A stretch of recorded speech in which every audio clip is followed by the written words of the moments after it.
Lamentablemente, bueno, es un tipo de lesión la cual estoy muy familiarizado porque yo fundé y presidí el comité de expertos a nivel europeo de específicamente este tipo de lesión. Y la verdad que no es muy frecuente en futbolistas. Y un poco para que entendamos la diferencia y por qué hay que operarlo, está la parte interna de la rodilla, no la que se ha lesionado Carvajal, ¿no? Además del ligamento cruzado. Si podéis ver aquí, tiene una forma como si fuera como acintada. Por lo tanto, en esa parte, si se estira, aunque se rompa, siempre va a haber contacto entre ellas y es por eso que en general esas lesiones no se operan, porque acaban cicatrizando, acaban curando sin una cirugía. En cambio, cuando vamos a la parte de afuera de la rodilla, vemos que tiene una forma así como si fuera de cordones. En este caso, este es el ligamento colateral lateral o lateral externo, que es una de las lesiones que tiene. Y también he agregado, porque esta rodilla no la tenía, el tendón popliteo, que además el tendón popliteo luego se inserta también, tiene otras... Bueno, es bastante más complejo que eso. De hecho, se lo conoce en la jerga como el lado oscuro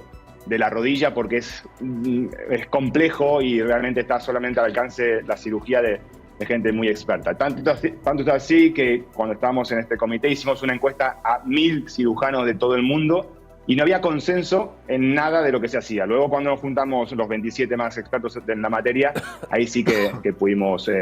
concluir. Y es por eso que estas partes, esta zona de la lesión, esta zona de la rodilla, hay que siempre operarla, porque como son cuerdas, si se estiran mucho y se rompen, evidentemente no tendrán contacto entre uno y otro y esto hay que repararlo con cirugía. ¿Y esa cirugía, esa operación supone? Supone, como comentaba antes, que haya que tener mucho conocimiento de esta zona, porque aquí hablamos de 2 estructuras, pero son más que ellas, eso es lo que se puede ver en la resonancia, pero hay muchísimas estructuras, y supone que haya que intentar reparar lo que está roto y reconstruir y usar injertos para reforzar esa zona, porque normalmente solo con coserlo, con repararlo, no es suficiente. Y supone a nivel de pronóstico ser muy reservado. A diferencia, por ejemplo, de un ligamento cruzado anterior, donde la cirugía es, bueno, reconstruir un ligamento y ya está, tiene sus dificultades, pero es un ligamento. Aquí depende muchísimo el tipo de lesión. Hay muchísimas variantes de lesión y del tratamiento que se le haga. Por eso no se puede decir el pronóstico es tanto hasta que uno no termine una cirugía. Pero a priori empeora muchísimo el pronóstico, haciendo que el retorno deportivo, como comentamos también con la lesión de Ter Stegen, al mismo nivel, que es al final lo que es importante en un deportista profesional, disminuya drásticamente. Como comentaba también recién, hay casos previos de éxito, pero también con alta frecuencia no vuelven al mismo nivel. Estadísticamente, entre un 50-60% no retornan al mismo nivel. Bueno, pues vosotros mismos lo habéis escuchado, efectivamente, ya nada volverá a ser, en mi opinión, como antes. La exclusiva que daba anoche el Chiringuito, incidiendo en la lesión de Carvajal, que en definitiva, según ellos, parece que se pierde el resto de la temporada, no es ni más ni menos que, en mi opinión, la antesala de una más que probable retirada prematura. ¿Y por qué? Pues porque, aunque Carva es un auténtico animal y es una auténtica bestia y confiamos en él, en que puede mantener su estado de forma y todo ese tipo de cosas, lo cierto es que luego hay eventos naturales que prácticamente te impiden poder estar al 100% y más de lo que a ti te gustaría, seguro que a nadie, pero está claro que se complica y además muchísimo. Ya habéis visto oído esa explicación del doctor, un cirujano por lo visto de prestigio de rodilla, al que traían ayer precisamente para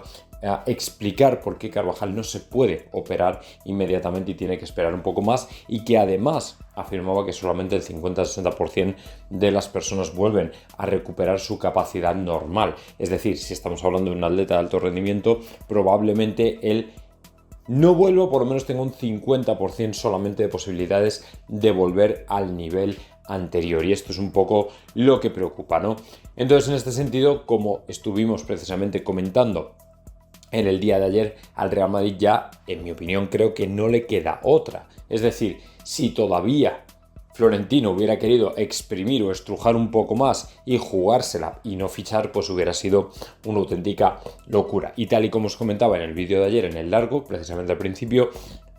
estaba prácticamente convencido, como se suele decir, no tenía pruebas, pero tampoco tenía dudas de que el Real Madrid ahora sí iba a tener que abrirse al mercado de invierno, ese que parecía el apestado del siglo por algún motivo que realmente pues nadie entiende bien, y que esa estrategia de fichar solamente o gente joven o gente muy mayor gratis no podía ser absolutamente imperativa y desde luego no tenida como fundamentalista o hacer una interpretación fundamentalista de ello. ¿Por qué? Pues porque al final te vienen estas cosas que en definitiva te ponen contra la espada y la pared. Y evidentemente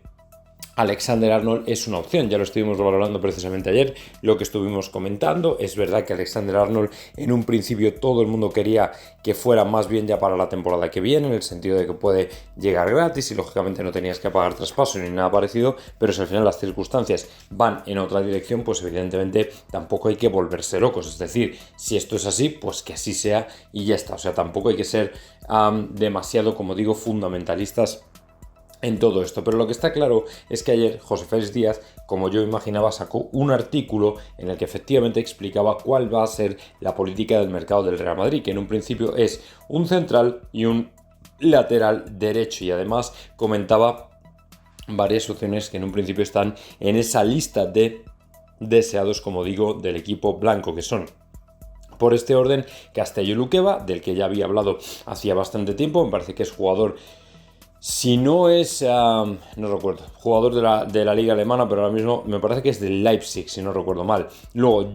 Jorrel Hato y Víctor Reis, ¿vale? Víctor Reis es el último, pero no es desde luego alguien que no hubiéramos comentado ya, porque con el propio José Félix, que por cierto estará hoy con nosotros, pues vamos a comentar un poco las opciones que tiene de mercado el Real Madrid, si hay alguna más, o por ejemplo, cuál es la situación de de Alexander Arnold Trent, en el sentido de que pueda adelantarse o anticiparse todo, como ha comentado Ramón Álvarez de Mon. Pero bueno, esta es en principio la lista que ha dejado por ahí José Félix Díaz, por lo menos para todo aquel que le pueda interesar, que son jugadores que lógicamente también están por ahí, que luego estos son centrales, el otro puede ser lateral derecho, en fin, que a lo mejor no es incompatible una cosa con la otra, pero sobre todo y por encima de todo esperaos, porque vamos a tener un mercado de invierno que evidentemente va a estar muy interesante, y es así como se va a mover el Real Madrid, con un Florentino que por primera vez en 6 años pues no va a despreciar la oportunidad de poder lanzarse al mercado y poder reforzar a alguien, precisamente porque las lesiones ya nos tienen carcomidos